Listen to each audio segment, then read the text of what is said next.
पूरा भारत देख रहे हैं आप, और 2030 का भारत, जैसे नाम से ही साफ जाहिर होता है कि हम उस भारत की बात कर रहे हैं जो 2030 से मिलता जुलता है, यानी कि 2030 में भारत देश कैसा होगा। भारत देश को कुछ लक्ष्य मिले हैं, सतत विकास लक्ष्य, जिसमें से 3 खास लक्ष्यों पर हम बात करते हैं हमारे इस कार्यक्रम में: गरीबी, भुखमरी और शिक्षा। और इन तीनों ही लक्ष्यों पर हम आए दिन अलग अलग चेहरों से बात करते रहते हैं। और आज जो चेहरा हमारे साथ मौजूद है उनके बारे में बताना चाहूंगी कि बहुजन समाज पार्टी की एक प्रभावी आवाज है। हमारे साथ उत्तर प्रदेश से बहुजन समाज पार्टी के मुख्य प्रवक्ता फैजान खान जी जुड़े हुए हैं, जिनसे हम चर्चा करेंगे। सबसे पहले तो सर आपका बहुत बहुत स्वागत है। तो जिस तरह से सर हम 2030 के भारत की बात कर रहे हैं, एक सपना लेके चल रहे हैं 2030 के भारत का, और उम्मीद लगाई जा रही है कि शायद जो लक्ष्य मिले हैं भारत देश को वो हासिल कर लिए जाए, गरीबी शून्य हो जाए, शिक्षा का स्तर बेहतर हो देश में, और जो भुखमरी है वो भी खत्म हो। लेकिन एक बड़ा सवाल उठता है कि क्या सच में भारत देश ये लक्ष्य हासिल कर पाएगा या नहीं। मैं आपसे जानना चाहती हूँ कि आप 2030 के भारत को किस नजर से देखते हैं। आपके नजर में 2030 का भारत जो होगा वो किस तरह का होगा, अगर हम आज की मौजूदा स्थिति को देखकर बात करें तो? देखिए, जब से भारतीय जनता पार्टी सरकार में आई है, नो डाउट ये बात तो सच है कि वर्किंग और प्रोसेस जिस हिसाब से वो अपने लगा रहे हैं, अनुमान जिस हिसाब से कर रहे हैं, पर ये भी एक बात सत्य है कि जुमलेबाजी से 2030 का भारत नहीं बन पाएगा। अगर उसको हम फील्ड में नहीं लेके आए, प्रैक्टिकल स्वरूप नहीं दे पाएंगे, तो जाहिर सी बात है वो अचीव हम नहीं कर पाएंगे जो गोल हमने भारत देश को 2030 के लिए फिट किया है। जैसे आप देख लीजिए, एजुकेशन है, आपने कहा भुखमरी है, नक्सलवाद को अभी माननीय गृह मंत्री अमित शाह जी ने कहा है कि 2026 तक हम नक्सलवाद को खत्म कर देंगे। लेकिन आए दिन जिस तरह से नक्सलवाद पे अटैक हो रहा है, जिस तरह से हमारे जवान मर रहे हैं, सीआरपीएफ के कैंप मर रहे हैं, तो आप ये देखिए कि वो भी हमारे लिए एक बहुत बड़ा ड्रॉबैक है। दूसरा, जन जन तक जो आवाज जानी चाहिए, जो बातें सेंट्रल कहती है, वो फील्ड में नहीं दिखाई पड़ती। जिस तरह से दिल्ली में आप देख लीजिए, चुनाव है, जुमलेबाजी, चाहे केजरीवाल जी हैं, चाहे भारतीय जनता पार्टी है, दोनों पार्टियां सिर्फ और सिर्फ फ्री की रेवड़ी बांटने में लगी हुई है। नो डाउट ये बात सत्य है कि केजरीवाल जी ने एजुकेशन पे काम किया, जिसको भारतीय जनता पार्टी ने सराहा है कि हम लोग उनके किसी भी स्कीम को खत्म नहीं करेंगे। इट मीन्स ये बात सत्य है कि उनके स्कीम्स को पसंद आ रहा है। एजुकेशन के फील्ड में तो मैं ये बात कह सकता हूँ कि दिल्ली पे जिस तरह से काम किया गया जमीनी स्तर पे स्टूडेंट्स के साथ स्कूल्स में, उसी लेवल पे हमें देश के हर प्रदेश में उसी तरह का एजुकेशन लाना पड़ेगा। अब वो चाहे आम आदमी पार्टी दिल्ली में लेके आ रही है, भारतीय जनता पार्टी लेके आ रही है। आप देखी होंगे कि बहुजन समाज पार्टी ने भी अपने वक्त में, जब हमारा 4 बार का शासन काल रहा, लेकिन हमें जब 5 साल का वक्त मिला था 2007 से 2012 का, तब माननीय बहन कुमारी मायावती जी ने भी इस पे बहुत सारा काम किया था। तो मेरा एक ओपन माइंड ये है कि कोई भी सरकार आती है, ऐसा नहीं है कि स्कीम्स नहीं लाती, कोई भी दल, कोई भी सरकार बनाए तो स्कीम्स आती है, पर वो कितने उस पे सफल हो पाती है देखना ये हो। जब सफलता हम पाएंगे अपने वादों पे, तब जाके 2030 का भारत हमारा सुनहरा भारत बन पाएगा। सोने की चिड़िया हम तभी ला पाएंगे जब भ्रष्टाचार मुक्त भारत को हम करेंगे। बिल्कुल सर, आपकी बात से सहमत हूँ कि तमाम स्कीम्स आती है। कोई भी सरकार, किसी पर्टिकुलर सरकार का मैं नाम नहीं लूंगी, कोई भी सरकार, और सिर्फ दिल्ली चुनाव की बात नहीं है, जहां जहां भी चुनाव होते हैं अमूमन यही चीजें देखने को मिलती है कि चुनाव के पहले काफी सारे वादे किए जाते हैं और चुनाव के बाद कहीं ना कहीं वो सारी चीजें ठंडे बस्ते में चली जाती है। तो किसी एक सरकार को इस चीज का हम दोष नहीं दे सकते। अब यहाँ तो ये चीज सामने आ रही है ना कि हर सरकार मुफ्त की रेवड़ियां बांट रही है, तो फिर जनता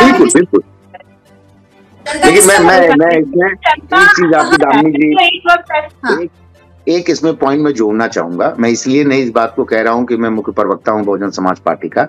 रेवड़ी बांटने का काम बहुजन समाज पार्टी ने फ्रॉम द बिगिनिंग, माननीय वो काशीराम जी से लेके बहन कुमारी मायावती जी तक, आज तक अब उठा के एक भी हमारा वादा दिखा दीजिए चुनाव से पहले हमने किया। हमने किया ही नहीं, हमारा मैनिफेस्टो ही नहीं तैयार रहता है। सिर्फ इसीलिए जो आपने अभी बात कही कि सरकारें जो ये काम करती हैं निहायत ही गलत है। जो वादे अपने मैनिफेस्टो तैयार की जाती है उसके एक पॉइंट पे भी वो वर्क नहीं करती। वो सिर्फ चुनावी मैनिफेस्टो होता है, जनता को लुभाने होते हैं, लेकिन बहुजन समाज पार्टी के 4 बार के शासनकाल में एक बार या आने वाले चुनाव में भी दिल्ली चुनाव में भी हम उतर रहे हैं, आइंदा और भी उतरेंगे। तो ये बहुजन समाज पार्टी एक मिसाल है सारी पार्टियों के लिए कि रेवड़ी मत बांटिए, रेवड़ी बांटने का वादा मत करिए, पूरा करिए। सपना आप जो बुनते हैं उसको पूरा करिए। मैं इसलिए इस बात को आपके चैनल पे कहना चाह रहा हूं कि आपने जो बात कही कि सारी सरकारें इसमें नो डाउट आती हैं अपने अपने मैनिफेस्टो पर, बहुजन समाज पार्टी एकलौती पार्टी है पूरे हिंदुस्तान की जो आज तक अपनी मैनिफेस्टो चुनावी वादा कभी नहीं जारी करती है। वजह यही है कि हम किस तरीके से फिर काम करती है बहुजन समाज पार्टी, मैं जानना चाहूंगी। बहुजन समाज पार्टी समाज पे काम करती है। हम मैनिफेस्टो पहले चुनाव को देखते हुए नहीं बनाते, हम हकीकत बुनते, हम सपना बुन के उनको सपना वादा दिखा के जुमलेबाजी नहीं करते। आपने देखा होगा बहुजन समाज पार्टी का कार्यकाल, जैसे मानवा काशीराम जी का हमारा घर का आयोजन का जो गरीबों के लिए था, आवास का योजना, नाम बदल लेते हैं। कैसे रह जा रही है फिर बहुजन समाज पार्टी? जनता चुन क्यों नहीं रही है? जनता कैसे चुनेगी जब रेवड़ी बांटने का, चाहे महाराष्ट्र चुनाव हो, जैसे उन्होंने कहा, विधायक जी ने बहुत अच्छी बात की, सारे झारखंड का चुनाव देख लीजिए, कहीं कामयाबी मिलती है, कहीं नहीं, राजस्थान देख लीजिए, मध्य प्रदेश अपना देख लीजिए, आप हर जगह रेवड़ी बांटने का काम किया जा रहा है। आप ये बताइए जब रेवड़ी बांटेंगे आम जनता को कैसे विश्वास होगा? जब आपने जब जनता को लुभाने वाले ऑप्शन ही, रेवड़ियां बांटने का तो ऑप्शन खत्म कर देना चाहिए। लेकिन अगर मैं ये पूछूं कि बहुजन समाज पार्टी के, आप बोल रहे हैं कि मैनिफेस्टो ही जारी नहीं होता है और हम हकीकत पे काम करते हैं, तो जब वास्तविक तौर पर काम हुआ है तो फिर जनता क्यों नहीं आपकी तरफ मुड़ती दिख रही है? इसलिए क्योंकि हम जातिवाद नहीं फैलाते हैं, हम पोलराइजेशन क्यों नहीं बढ़ते हैं। आपने कभी देखा है बहुजन समाज पार्टी को? आज के मौजूदा स्थिति में चाहे वो कोई भी दल हो, सब लोग पोलराइजेशन की ओर बढ़ रहे हैं कि नहीं बढ़ रहे हैं? बटेंगे तो कटेंगे, क्या मतलब है आपका? आप बताइए किसके लिए, किसकी तरफ इशारा है? बहुजन समाज पार्टी सर्वजन हिताय सर्वजन सुखाय पे काम करती है और हमने 5 साल बहुमत की सरकार इसी तर्ज पे चलाया। भाई 3 बार हमारे उससे पहले सरकार बनी और सरकार गिर गई, और भारतीय जनता पार्टी के साथ ही मिलकर हमने सरकार बनाई थी 3 बार, आपको मालूम होगा उत्तर प्रदेश में। लेकिन जब भारतीय जनता पार्टी ने हम पे जोर दिया जुमलेबाजी करने के लिए, सपने के लिए, हमने अपनी सरकार गिरा दी। लेकिन जब हम उसी तर्ज पे बहुजन समाज पार्टी लेकर आई बहुमत की सरकार, तो हमने उसी पे काम किया। आज लखनऊ में, मैं बहुत प्रैक्टिकल आपके चैनल पे बोलना चाह रहा हूं, आज लखनऊ में हर कोई गुजरता है तो कहता है माननीय बहन जी ने ही, बहुजन समाज पार्टी का ही कार्यकाल ऐसा है जिसने लखनऊ को लखनऊ बना दिया। लेकिन जब वोट की बात आई, जब इलेक्शन आया, तो जनता वोट नहीं कर पाई। हम लखनऊ में सीट नहीं निकाल। वजह है पोलराइजेशन, क्योंकि लोगों के दिलो दिमाग में आज के डेट में हमने अपने भारत की संस्कृति को भुला दिया है। हम जातिवाद की तरफ ज्यादा बढ़ गए, हम समूह को लेके नहीं चल रहे हैं, सबको साथ लेके नहीं चल रहे हैं। अगर इसका नतीजा देखेंगे तो महाराष्ट्र चुनाव देख लीजिए, चाहे कोई भी चुनाव हो, बीजेपी का यही मंत्र होता है। सर, जातिवाद की आप बात कर रहे हैं, एक सवाल मेरे मन में उठ रहा है कि अक्सर विपक्षी पार्टियों द्वारा और कई सारे लोगों द्वारा यह आरोप लगाया जाता है बहुजन समाज पार्टी पर कि जब मायावती जी सत्ता में थी तो उस दौरान जो दलित सब कास्ट है, जाटव, उन पर ज्यादा फोकस किया गया था और बाकी जो कास्ट है उनको नेग्लेक्ट कर दिया गया था कहीं ना कहीं। अभी आप कह रहे कि बहुजन समाज पार्टी जातिवाद नहीं करती, पोलराइजेशन नहीं करती, आरोप इस तरह के लगाए जाते हैं कि जाटवों पर ज्यादा फोकस किया गया था, तो यहाँ पर क्या, मैं समझ नहीं पाई। अब आप बताइए, अगर हम नो डाउट जिस तरह से आप 2030 का सुनहरा भारत देखने की सपना बता रही हैं, वो तभी मुमकिन है जब हम कमजोर वर्ग को, कमजोर वर्ग हमारा कौन है भाई? भारत देश में कमजोर वर्ग कौन? जरूरी नहीं है। देखिए सर, यहाँ पे बात यही है ना, कमजोर वर्ग आप किसको समझते हैं? आप समझ लीजिए, कमजोर वर्ग एक तो गरीबी के नीचे जितने भी हैं, एससी समाज हमारा है, माइनॉरिटीज है। दूसरा, आपने देखा होगा कि जब रिजर्वेशन की बात आई थी अपर कास्ट के गरीबों को, सबसे पहले बहुजन समाज पार्टी ने उसको समर्थन दिया था। मोदी सरकार अगर जिस तरह कमजोर वर्ग में सिर्फ एससी को नहीं लेता हूँ, मैं तो ब्राह्मणों को भी लेता हूँ। सतीश चंद्र मिश्रा जी इसके उदाहरण है। अगर हम सिर्फ दलितों पर काम फोकस करते हैं। अभी आपने बोला कि बहुजन समाज पार्टी ने सबसे पहले सपोर्ट किया था, तो बात यही है ना कि सारी पार्टियां जो है वो जातिवाद पर टिकी हैं। कोई भी पार्टी का है, किसी भी पार्टी की बात करें, माइनॉरिटीज को पर्टिकुलर लेके वोट नहीं मांगते, बीजेपी या कांग्रेस कोई भी हो। कैसे मान लिया आप? जनगणना, जातिगत जनगणना पर विश्वास करते हैं नहीं?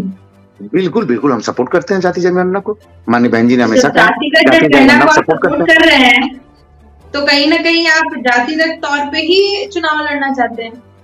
बिल्कुल नहीं। बाबा साहब भीमराव अंबेडकर जी ने रिजर्वेशन किस मुद्दे पे लेके आए थे?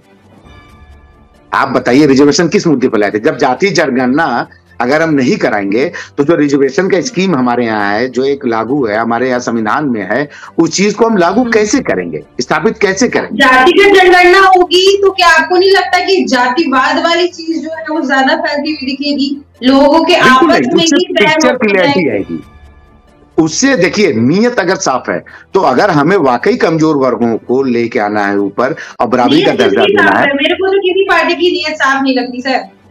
क्यों नहीं? आप बताइए, बहुजन समाज पार्टी ने कौन सा काम कभी किया? सतीश चंद्र मिश्रा ब्राह्मणों को करते थे। दोबारा क्यों नहीं आए आप? अच्छा काम मैं क्या बोला, क्योंकि हम नहीं कर पा रहे हैं, ये बात सत्य है। दोबारा ना आने के बाद हम पोलराइजेशन नहीं कर पा रहे, हम मानते हैं इस गलती को, हम नहीं कर पा रहे। दोनों तरफ की बातें कर रहे हैं सर। आप एक तरफ कह रहे पोलराइजेशन नहीं कर पा रहे, एक तरफ आप पोलराइजेशन भी सपोर्ट हम 85-15 नहीं कर रहे हैं ना, हम 100 को लेकर चल रहे हैं।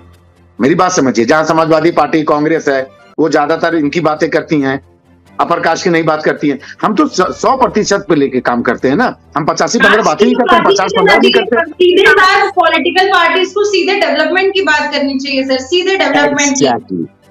तो सर बिल्कुल आप खुद प्रवक्ता हैं, आप खुद इस चीज को समझते हैं कि डेवलपमेंट पर ही फोकस होना चाहिए, जाति वाली चीज आ कहां से जाती है? फोकस नहीं, फिर आपने कहा फोकस, सिर्फ फोकस नहीं होना चाहिए, काम होना चाहिए जिसपे हमने डेवलपमेंट पे काम किया।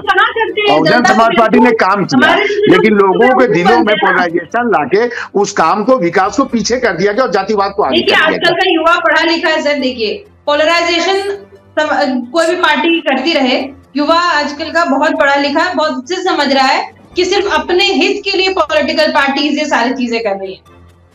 अगर ये बात सच है तो आज युवा सबसे ज्यादा बेरोजगार है। युवा सबसे ज्यादा बेरोजगार है कि नहीं है, ये बताइए। बेरोजगार है, क्यों नहीं काम हो रहा है? एज एन ऑपोजिशन पार्टी, देखिए मैं यहाँ पर आपसे सवाल थोड़ा कड़वा है लेकिन पूछूंगी। एज एन ऑपोजिशन आपने बेरोजगारी के लिए वहां पर क्या किया? देखिए, जो पार्टी रूल कर रही है वो कुछ नहीं कर रही है, कुछ भी नहीं कर रही है, वोट पाके चुपचाप बैठी हुई है। लेकिन एज एन ऑपोजिशन आपने क्या किया? एज अपोजिशन देखिए, इसी बात पे हमारे ऊपर आरोप लगता है कि हम बीजेपी की बी टीम, जिसको जो दिल में आता है अपने हिसाब से सेट करके नैरेटिव हमें बोल देती है। हम जब डेवलपमेंट होता है, मेरी बात समझिए, पहले क्लियर बोल दिया कि रूलिंग पार्टी जो है वो बिल्कुल काम नहीं कर रही है, मैंने पहले ही बोला। नहीं, मैं क्या बोलना चाह रहा हूँ समझिए। जब रूलिंग पार्टी सही काम करती है हम उसका साथ देते हैं। अपोजिशन डजंट मीन कि हम सरकार की हर नीति को गलत कहें, ये भी एक गलत तरीका है। लोकतंत्र में ऐसा कहीं नहीं कि अपोजिशन का मतलब है कि अगर सरकार कोई सही कदम भी उठाए तो हम उसका अगेंस्ट में खड़े हो जाए, हर बात पे उसके मैं ये बोल रही हूँ, मेरा सवाल आपसे ये है सर, साथ देते हैं जिसमें सर मैं आपसे ये सवाल पूछ रही हूँ। आपने कहा कि युवा सबसे ज्यादा बेरोजगार है, ठीक है, सबसे ज्यादा बेरोजगार है, आपको पता है कि युवा सबसे ज्यादा बेरोजगार है, ठीक है, सरकार यहाँ पर किसी नजर नहीं आ रही है, ठीक है, तो ऑपोजिशन क्या कर्तव्य करता है युवाओं के लिए? अपोजिशन तो बाबा साहब ने जो दिया कि जब तक कि हम नहीं बनाएंगे, जब तक सरकार में नहीं आएंगे, जब हम 2007 से 2012 में थे तो आपने देखा होगा गन्ना किसानों का मूलधन जो होता है सबसे ज्यादा हमारे यहाँ पेमेंट हुआ और सबसे ज्यादा रेट भी हमने दिया। उसके बाद की सरकार 2007 से 12 वाली नहीं टच कर पा रही है आज तक। मैं इसलिए तो कह रहा हूं कि 2007 से 2012 में जो गन्ना का मूल्य हमने निर्धारित किया था वो अब की सरकार अप टू डेट, जबकि 8वां वेतन की सिफारिश हो गई है, तब नहीं दे पा रही है। ये होता है काम। सर अपनी पार्टी की तारीफ करेंगे, आपका तो मैंने क्या कहा, बिल्कुल करेंगे। आपके पास तो पूरी रिसर्च रखी होगी सर आपके पास, वो तो मुझे पता है। मैंने क्या कहा कि बीजेपी जो सही काम करेगी, कांग्रेस जो सही काम करेगी हम उसका साथ देंगे, लेकिन बीजेपी का सही काम है हम साथ देते हैं तो कांग्रेस समाजवादी पार्टी कहती है बीजेपी की बी टीम है। हम तो ओपन बोलते हैं, जो सही काम करेगा हम उसके साथ खड़े रहेंगे। काम नहीं करते तो आप उनका अपोज करते हैं? लोग करते हैं। जब जैसे हम सेंट्रल में नहीं है भाई, सेंट्रल में चाहे कांग्रेस की सरकार थी, हमारी नीयत देखिए और नीति देखिए, और नीति हमारी बदलती नहीं है। जब कांग्रेस सेंट्रल में थी, जो भी फॉरेन अफेयर्स का डिसीजन वो लेती थी हम उसका साथ देते थे, उसी तर्ज पे आज बीजेपी की सरकार है सेंटर में, बीजेपी फॉरेन अफेयर्स पे जो भी कदम उठाती है हम उसका पार्लियामेंट से लेकर जमीन तक बहन कुमारी मायावती जी उसका साथ देती हैं। और जैसे ही हम साथ देते हैं तुरंत ये बात निकल के आ जाती है कि ये तो बीटी में जब विकास सही करती है तो आपसी पॉलिटिकल आपसी झगड़े से मतलब नहीं, हमें भारत को विकास को ले जाना है, हमें भारत को विकास को ले जाना परे है, इस चीज से परे है। आम आदमी को सिर्फ डेवलपमेंट चाहिए, सिर्फ डेवलपमेंट चाहिए। अगर बेरोजगारी है तो रोजगार चाहिए, अगर अशिक्षा है तो शिक्षा चाहिए, और अगर गरीबी है तो गरीबी मुक्त भारत चाहिए। मेरा आपसे सवाल ये है सर कि शिक्षा के क्षेत्र की अगर मैं बात करूं यहाँ पर और उत्तर प्रदेश की मौजूदा स्थिति देखूं तो शिक्षा कहीं ना कहीं अगर मैं देखूं कमजोर है। लोग वहां के टैलेंटेड हैं, बच्चे वहां के टैलेंटेड हैं, लेकिन शिक्षा का स्तर जो है वो सही नहीं है। उसकी वजह से बेरोजगारी है। बेरोजगारी का एक और मैं अगर कारण बताऊं तो वहां पर ना कोई इंडस्ट्री है, ना कोई कंपनीज है, किसी भी स्कोप नहीं है, तो माइग्रेशन है। तो यहाँ पर आपकी जैसे जिस पार्टी से आप बिलोंग कर रहे हैं तो वहां पर आपका क्या रोल होना चाहिए? भाई हमारा रोल, जैसे माननीय बहन कुमारी मायावती जी ने अपने सरकार में एक चीज किया था, जब लड़कों को आईएएस की कोचिंग के लिए तैयार करने के लिए, तो हम लोगों ने उन वर्गों के लिए भी अलग से एक इंस्टीट्यूट बना के दिया ताकि वो वहां पे पढ़ाई पूरी कर सके। उनको स्कीम दिया। तो आपने एक बात की, उत्तर प्रदेश में जैसे टैलेंटेड बच्चे हैं लेकिन शिक्षा का स्तर कमजोर है, उससे भी ज्यादा टैलेंटेड बच्चे जो है बिहार में हैं और वहां शिक्षा का स्थिति और भी ज्यादा कमजोर है। लेकिन वहां के लड़के सबसे ज्यादा, मैं बिहार का नाम ही ना भूलती, अक्सर मैं बिहार यूपी को एक उसी में रखती हूँ क्योंकि माइग्रेशन सबसे ज्यादा वहीं से हो रहा है। एग्जैक्टली, क्योंकि शिक्षा का स्तर यहाँ पे नहीं है। शिक्षा का स्तर तभी हो पाएगा जब हम लार्जर स्केल पे उस पर वर्क करेंगे। अगर हम हिंदू मुस्लिम से हट कर आएंगे तभी जाके शिक्षा पे जोर दे पाएंगे। मैंने क्या कहा, हम अपोजिशन में हैं, दिल्ली में भी चुनाव लड़ रहे हैं, लेकिन मैं तब भी केजरीवाल के स्कूल और शिक्षा नीति को सही ठहरा रहा हूं। क्यों? क्योंकि उन्होंने वाकई जमीनी स्तर पर डेवलपमेंट किया। अलग बात है कि वो आम आदमी पार्टी है, मुझे एज ए प्रवक्ता नहीं तारीफ करना चाहिए कि हमारा चुनाव है दिल्ली में, हमें अगेंस्ट बोलना चाहिए। मैं क्या कहना चाह रहा हूं, मैं इसीलिए कह रहा हूं, हम युवा पीढ़ी के हैं, प्रवक्ता बनाया माननीय बहन जी ने इसीलिए बनाया कि युवा पीढ़ी के दुख दर्द को हम समझ सकते हैं। इसलिए जो भी सरकार अगर नियत और नीति सही करती है तो बिना डर बिना हिचक में उसकी तारीफ करता हूं। क्यों? क्योंकि उससे बच्चों को हमारे शिक्षा को आगे मिलता है, और जब शिक्षा और हमारे युवा पीढ़ी मजबूत होंगे तभी देश मजबूत होगा। हम क्रिटिसिज्म राजनीति को लेकर नहीं करते हैं, मैं यही आपको समझाना चाह रहा हूं। आम आदमी पार्टी, अब आप मानिए इस चैनल पे भी कि वाकई शिक्षा के स्तर को दिल्ली में उसने बेहतर किया। मैं तो चाहता हूं उसी स्तर पे हर स्टेट में काम होना चाहिए। पॉलिटिक्स अपनी जगह पे है लेकिन युवा की शिक्षा अपनी जगह पे है। अगर युवा को हम खड़ा करेंगे, मजबूत बनाएंगे, तभी देश मजबूत होगा। 2030 का भविष्य तभी आएगा, सपना हमारा पूरा होगा जब युवा हमारे लायक बनेंगे, रोजगार उन्हें मिलेगा, वो मजबूत बनेंगे और टैलेंट का सही इस्तेमाल हम कर सकेंगे। अगर हम अपने युवाओं को राइट, दंगा और यही सब देके रहेंगे, मंदिर मस्जिद देते रहेंगे, तो ये बताइए कब हमारा शिक्षा कब मजबूत होगा, स्तर कब आगे बढ़ेगा? बिल्कुल, तो ये पॉलिटिकल पार्टीज को आपस में समझना चाहिए क्योंकि आम आदमी तो ये सब नहीं करता। आम आदमी तो बिल्कुल ये सब नहीं करता।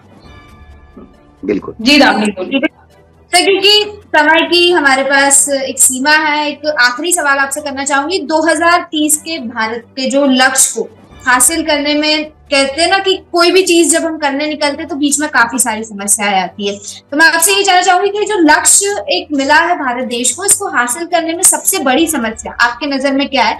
और अगर बहुजन समाज पार्टी को मौका मिलता है, मायावती जी को मौका मिलता है, तो बहुजन समाज पार्टी,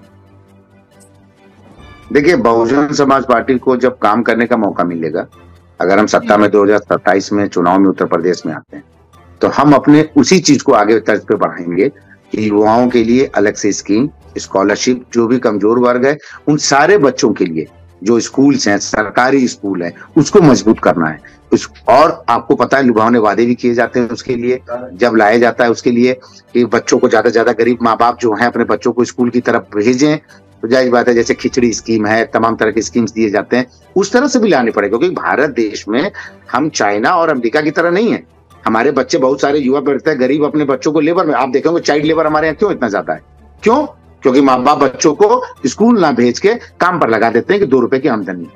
तो हमें पूरे सिस्टम को उस हिसाब से लेके चलना होगा, स्कीम्स देने होंगे, युवा पीढ़ी के लिए अच्छा शिक्षा देना होगा, और शिक्षा जब अच्छा होगा तो रोजगार वो अपने आप पा जाएंगे। लेकिन रिजर्वेशन को भी एक जनगणना जो उन्होंने कहा, ये भी मद्देनजर रखना होगा, क्योंकि अगर प्राइवेटाइजेशन की तरफ हम बढ़ेंगे तो रिजर्वेशन का तो, संविधान का तो मूल ही खत्म हो गया ना हमारा। जब हम प्राइवेटाइजेशन की तरफ बढ़ जाएंगे, हर रेलवे से लेके जिस तरह से स्कीम चल रही है, तो उस तरह का तो रिजर्वेशन ही खत्म हो जाएगा हमारा। प्राइवेट कंपनीज में तो है ही नहीं, प्राइवेट कंपनी देती ही नहीं है। और उच्च संस्थानों में भी हमें रिजर्वेशन के तहत उन टैलेंटेड बच्चों को खोज के निकालना पड़ेगा, चाहे खेलकूद का माध्यम हो, चाहे शिक्षा का। जी, रिजर्वेशन बहुत इंपॉर्टेंट है, आपका ये कहना है? नहीं, रिजर्वेशन इसलिए इंपॉर्टेंट है क्योंकि वो हमारे संविधान में दिया गया। उसके लिए स्ट्रक्चर कमेटी की रिपोर्ट को आप क्या कहेंगे? आप बताइए क्या? मैं आपको बता रही हूं, जैसे चैनल पे बैठी हैं, आप ही लोगों के लिए स्ट्रक्चर कमेटी की रिपोर्ट आई थी, लेकिन उस पर काम किसी ने नहीं किया। आपको एक चीज बताना चाहती हूँ सर, देखिए रिजर्वेशन बिल्कुल पॉलिटिकल पार्टीज इस पे जोर दे रही हैं, लेकिन कहीं ना कहीं अगर आप एक इसका पहलू देखें तो इससे बहुत बड़ा नुकसान होगा भारत देश को। ऑलरेडी इतना पॉलराइजेशन किया गया है। आप बाबा साहब को इसका मतलब गलत साबित कर रही हैं, हमारे संविधान को गलत कर रही हैं। पॉलराइजेशन इतनी हो चुकी है, ऑलरेडी लोग एक दूसरे के जाति के प्रति, एक दूसरे के धर्म के प्रति भड़काया जा रहा है। कैसे भी लोग संभलते हैं, इंसानियत के तौर पे एक साथ रहते हैं, फिर जातिगत जनगणना होगी, फिर वही पॉलिटिकल पार्टीज अपने अपने जाति को लेकर फोकस हो जाएंगी, और कहीं ना कहीं एक दूसरे के प्रति यहाँ पर जो सामंजस्य बैठा हुआ है, अभी बना हुआ है, वो बिगड़ेगा। आप इस चीज को एक्सेप्ट नहीं करेंगे, मुझे पता है, लेकिन कहीं ना कहीं ये जो पहलू है, भारत देश का पूरा एक पॉपुलेशन इस बात को नहीं करेगा। आप कैसे इस बात को कह रही है कि गरीब का बच्चा आप कह रही है और गरीब हो जाए, अमीर का बच्चा और अमीर हो जाए, अमीर के बच्चे और अच्छे फैसिलिटी पाए? ये तो पॉलिटिकल पार्टी कर रही है, तो रिजर्वेशन के खिलाफ आप क्यों बात कर रही हैं? आप अगर रिजर्वेशन के खिलाफ बात करेंगे, मैं पॉलिटिकल पार्टी को हटा दे रहा हूँ। बाबा साहब और संविधान को भी गलत अगर गरीब शिक्षित हो जाएगा तो पॉलिटिकल पार्टीज चलेंगी कैसे? मेन बात तो है कि अगर गरीब शिक्षित हो गया, गरीब अगर थोड़ा सा आगे बढ़ गया तो पॉलिटिकल पार्टी चलेगी। तो रिजर्वेशन को क्यों आप गलत साबित कर रही हैं? रिजर्वेशन ऑब्वियसली रिजर्वेशन, लेकिन जाति के आधार पर नहीं, जरूरत के आधार पर हो ना। बिल्कुल, तो हम तो इसीलिए कहें कि जो कमजोर वर्ग है, चाहे अपर कास्ट का भी है, उसे हम रिजर्वेशन में मानते हैं। बहुजन समाज पार्टी का क्लियर फंडा है, हम उसे भी रिजर्वेशन मांगते हैं और मांगे हैं और सपोर्ट किए हैं। ऐसा नहीं है कि अपर कास्ट के बच्चे गरीब हैं तो उसके बाद रिजर्वेशन ना पाए। हमने कभी ये बात नहीं कहा, बहुजन समाज पार्टी कभी ये बात नहीं कही। हम तो गरीब बच्चे जो अपर कास्ट के भी हैं, हम तो उनको भी रिजर्वेशन के लिए सपोर्ट किए हैं। आप हमारा इतिहास देख लीजिए, आप हमारा देख लीजिए, मोदी जी जब इनकम के बेसिस पे, लाइवलीहुड के बेसिस पे अगर जनगणना होती है तो ज्यादा फायदेमंद होगा रादर देन अगर हम जाति को बीच में लाते। अब आपने सही कहा, देखिए नीयत साफ होनी चाहिए। क्यों हम करा रहे हैं जनगणना? साफ होती तब तो आज भारत देश की स्थिति जो बनी हुई है, बस वही बात है ना, नीयत साफ होती अगर तो भारत देश की स्थिति जो बनी हुई है वो नहीं होती। नीयत साफ नहीं, इसलिए लोगों को विश्वास नहीं। इसीलिए आपके टॉपिक पे मैं यही कह रहा हूं कि 2030 का सुनहरा भारत तभी मुमकिन है जब नीयत साफ। बिल्कुल सिंपल सी बात। मैं यही बात आप लोगों के चैनल पे फाइनल यही देना चाहता हूं, 2030 का भारत तभी सुनहरा हो सकता है जब हमारी नीति और नीयत दोनों साफ। बिल्कुल सर, आपने सही कहा, और यही उम्मीद करूंगा, यही कहना भी चाहूंगी कि चाहे सत्ता में कोई भी पार्टी रहे, साफ नियत से और एक सही नीति के साथ काम करे तो जाहिर तौर पर 2030 के भारत के सपने को हम साकार कर पाएंगे। आपका बहुत बहुत धन्यवाद, आप हमारे साथ जुड़े। Thank you sir, thank you so much.